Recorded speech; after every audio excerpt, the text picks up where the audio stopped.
Hi, my name is Juan Salazar, and I'm the editor of Dataconomy.com. I'm here with Alana, the founder, principal, and creative director of Radish Lab.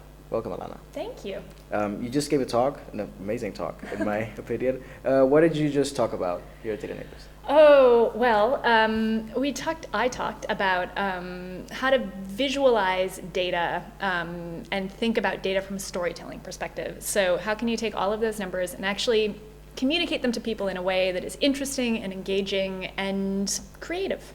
I think that's a very, very important thing now that apparently everybody is using data for everything, and communication. There was actually a point that a speaker earlier made, Kim Nielsen, about that it is so important for data scientists to be actually great communicators, because not everybody who's reading or who's going to have your product is going to know what you're talking about or understand the massive scale of things that you want to talk about. So it was definitely very interesting and also very, very necessary.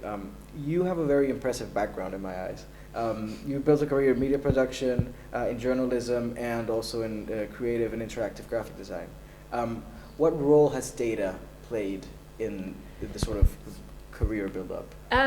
Well, I was just talking to somebody in the hall about kind of the rise of data as a popular trend, I guess, and how, even just 5 years ago, like the infographic was like mind-blowing. Like people were like, oh my gosh, the New York Times did an infographic on, the political data. And it was just a completely new way to think about storytelling with numbers. And now the infographic is kind of dated, even though people are still doing it. And now we're into this realm of kind of interactive storytelling. And I think, interestingly, just like a lot of people here, I think my career has kind of traveled or kind of spanned this space where data really wasn't a part of the conversation when I started working as a journalist, and now it's very much a part of what we do, and everybody that we work with wants to tell some sort of data story. And so, from that side of things, I've really felt like it's been kind of an adaptation and trying to figure out how you can keep up with kind of the needs and the data that people have, but also adapt to technology, adapt to storytelling trends, and continue to kind of find the best ways to enable data storytelling, kind of regardless of where you are in the sector. Yeah, I think it's very interesting that you mentioned that just as a concept in popular culture, how important data has become. I think was it the movie Moneyball, the one? Oh my God, I'm the worst person to ask about movies. Well, this movie about the data and how it was used in sports, and I remember it just completely blowing up and everybody just talking about it. And now I have infinite amount of friends who study data journalism and we're getting into that. So I guess it's taking over pretty much everything. What is the story behind Radish Lab? Why did you decide to create an agency that promotes projects for social change and for social benefit? Well, I think it's a pretty like selfish origin story in a way, which is that ultimately, if one has to work, which unfortunately we all have to some degree, I really kind of felt deeply that if I was going to have to work and work as hard as I was in New York, I wanted to be working on projects that felt like they had meaning and feel like I was contributing in some way beyond just showing up at my desk. And so as a science journalist, I'd worked a lot with nonprofits, educational institutions, people who were embedded in work that was truly meaningful to them. And so when I started Radish Lab, this concept of kind of focusing on social impact made a lot of sense, both because those were the people that I already knew, and also because it just felt right. And so as we've developed this kind of niche, I guess, in New York and now in Berlin, it's one of those things where the more that we work with these organizations and the more that we get better at telling these stories of social impact and enabling these organizations to actually kind of communicate better, the more it makes sense and the better we get at it. And we align as a team, really from a value perspective of kind of all believing that this is valuable work, which I think is also something super motivating. Definitely. And does it usually happen that you reach out to these organizations that that are doing or that have good data on something or have good stories, or is it usually them knowing and being aware that they can tell these stories and then reaching out to you? It's a combination. It kind of depends. Some organizations are super savvy and they are, it's like a part of their narrative as an organization, but a lot of organizations think it's something they might want to do. One of the hardest things about data storytelling, it's interesting because you can do it in all sorts of different ways. We're an agency, and so the way that we work is pretty comprehensively. We charge agency rates, and it's expensive to produce these content pieces. And so a lot of these organizations are like, what? $20,000? Like, we don't have that kind of money. How are we going to be sure that there's going to be a return on investment? And the reality is, when you're working in the creative field, there's no guarantee. And so part of what we try and do when we build these products and when we try and sell these ideas to clients is demonstrate that there are ways to track the success of these products. So, through technologies and analytics, you can spend a little bit of money or a lot of money on these content pieces, but you can actually measure the success of what you're doing.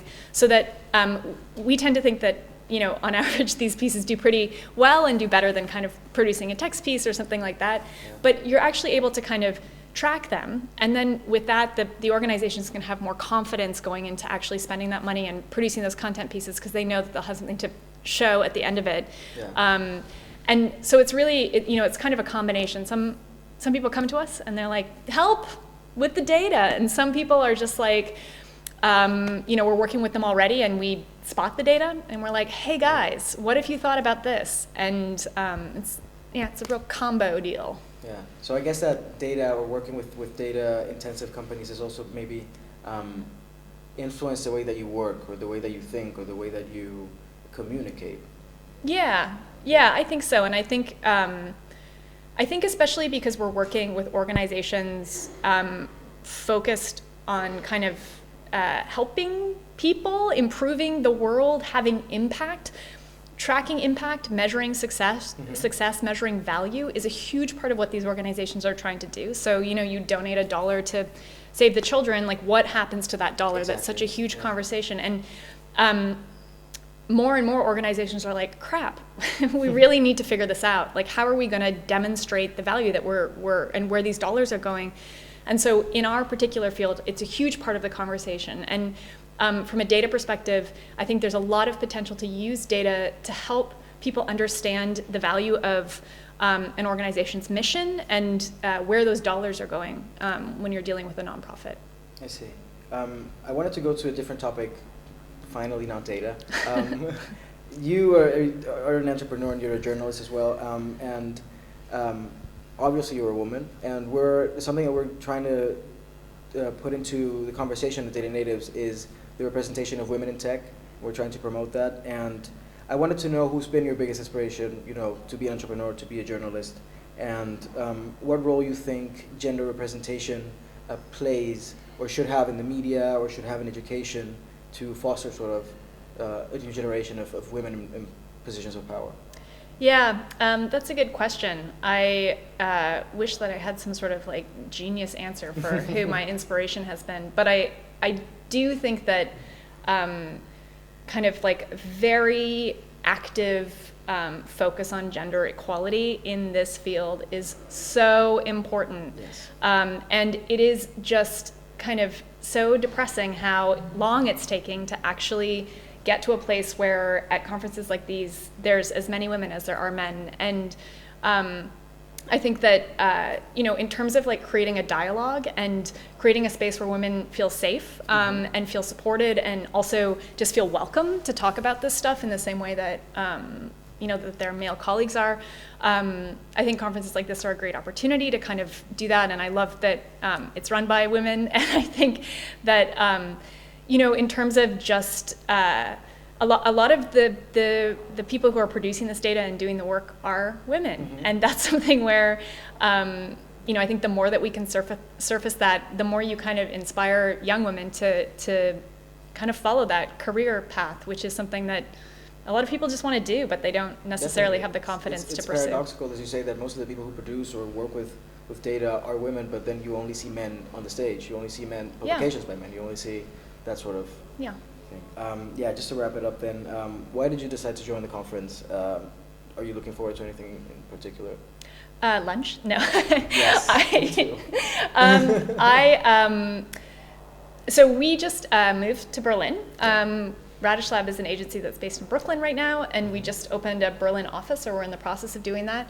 And we're new to the city, and we're new to the community, and we're, thank you, we're new to the country. And so part of what we're trying to do is make friends, and also just like try and feel out the vibe a little bit, because I think, you know, interestingly, the talk right before mine was about how like the mentality of privacy around data in Germany is really impacting the innovation here, and that is just fascinating. It is such a cultural difference between. It's so difference between the United States and here. It's incredible, and I really do think that like that's an immediate difference that, you know, we can kind of feel out while we're here, is just that willingness to kind of share data and to from both a personal and an organizational standpoint may be very different, and so. You know, part of what we're hoping to do as an agency and as an organization, and myself as a, you know, individual, is just come to events like these, meet lots of different people, and try and get a sense of how people are thinking about these issues here, because it is different. Definitely. Thank you so much for joining me and You're taking the time. welcome. Thank you for the talk. Thank you.